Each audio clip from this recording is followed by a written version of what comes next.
You are listening to Supplement Source, the official podcast of the Council for Responsible Nutrition. And now, your host, Jeff Ventura.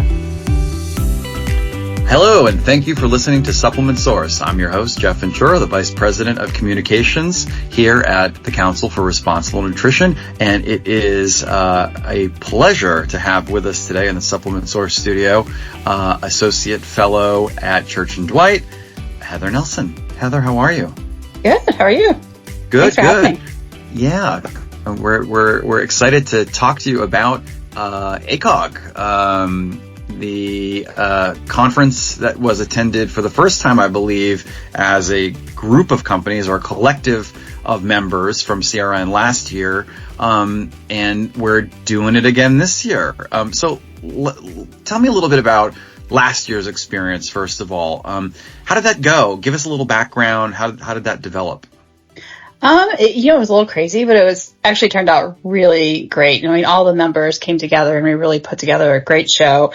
Had lots of people stopping by the booth, but the biggest win, I think, from our perspective was we sponsored a lunch and learn where healthcare providers could come in, sit down, have some lunch, and listen to two speakers. We had a regular scientist, PhD, and then we also had an OBGYN who practices, currently with patients and stuff. So it was packed, jam-packed. We got really great reviews. Just a really good opportunity for us to reach out to healthcare providers and give them credible information on supplements. Let's talk about the why. Why? You would think that I think a lot of people think, well, healthcare providers, they must know all about, the benefits of prenatal supplementation. But maybe there's room for education. Tell me a little bit about that. I think there's a ton of room for education because there's no way that any one person can be an expert in every single field, right? So these are physicians or healthcare providers that have focused on obstetrics and gynecology, and medical school, frankly, doesn't spend a lot of time educating them on nutrition. So this is an opportunity for us to bring credible science-backed nutrition to them, share with them, and bring them up to date on the latest findings.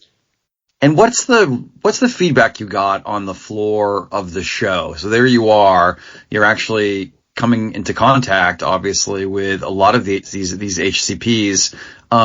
What was your collective takeaway? Any surprises, or was it kind of what you thought?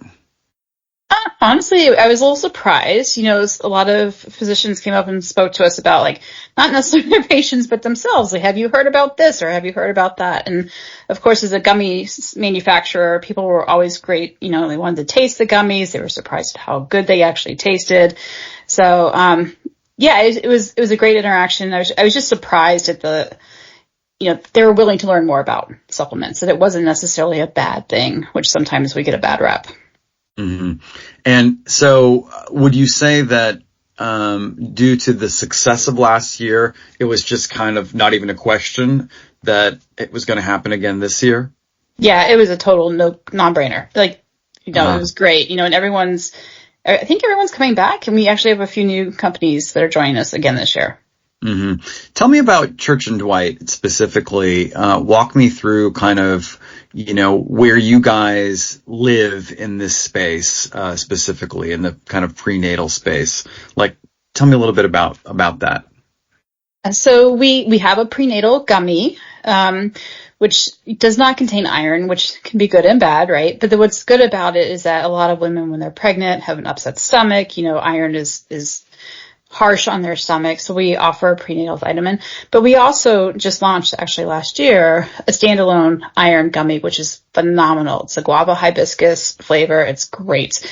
And we also, in addition to just traditional multivitamins, we also sell standalone vitamins. So depending on what the women may need. So calcium and vitamin D is a very important, or are important nutrients during pregnancy and lactation. And then we also have fiber supplements because, as we know, we need to get things moving. So we have a big variety of good basic nutrition in a gummy form, which is a treat. Right, absolutely. So let's talk a little bit about this space in terms of innovation. I mean, is it Is it an innovative space? Are there innovations that are sort of on the horizon for you guys, or have you heard of innovation in this space in general?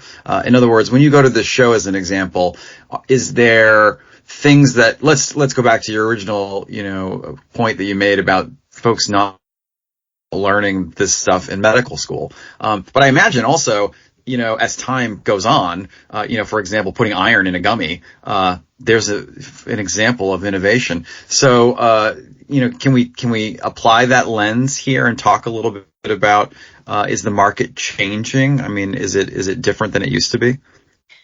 I think yes and no. I mean, I think the tried and true folic acid, iron, just a good diet, that's tried and true. No one's going to argue with that.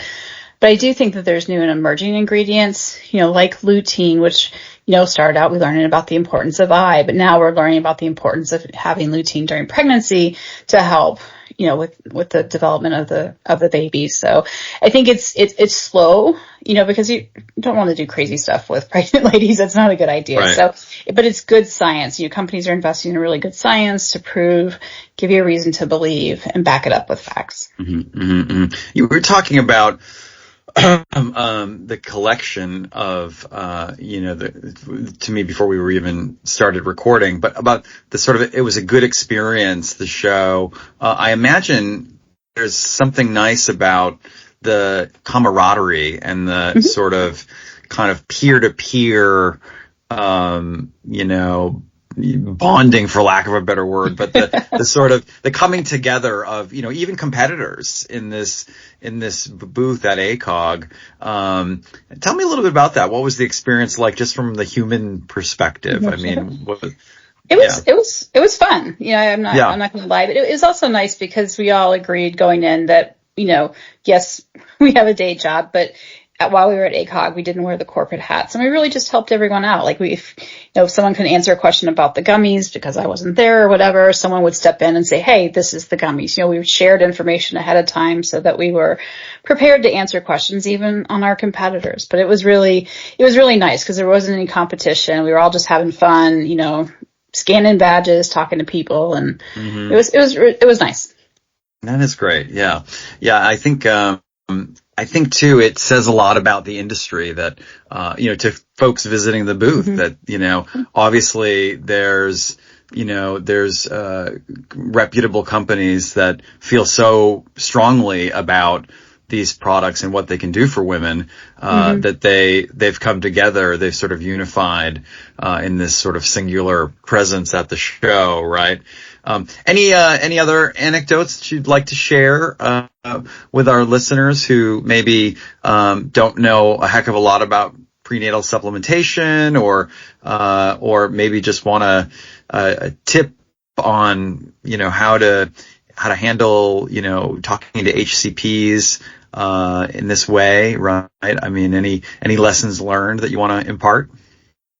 I'm always an advocate for being an advocate for yourself, right? So I think it's just part of it, knowing what you need to talk to your physician about, but also pushing them too. Like if they're not getting the answers, like, why do I need to take this? Why, or should I take this? I think that's probably the more common question because there's so many things popping up all the time. But I think it's just be an advocate for yourself and, do as much learning as you possibly can and give the HCPs a little grace because there's only so much they can fit in their head at one time. Right. But I think that's the good thing about CRN, and what we did last year was there was no branded science. There was no branded this or that. It was just pure out science on lutein or choline or omega-3s. Like just, take it or leave it kind of thing. But it's that's what I liked about ACOG. Yeah, it wasn't a hard sell. It was like you were honest brokers of the science, basically. Of course. Yeah. That's great. Well, listen, it's just it's so nice, Heather, to have you here at Supplement Source. You're welcome to come onto our little podcast anytime. And we wish you all the luck this year at ACOG. I'm sure it'll be a fantastic success. Great. Thank you.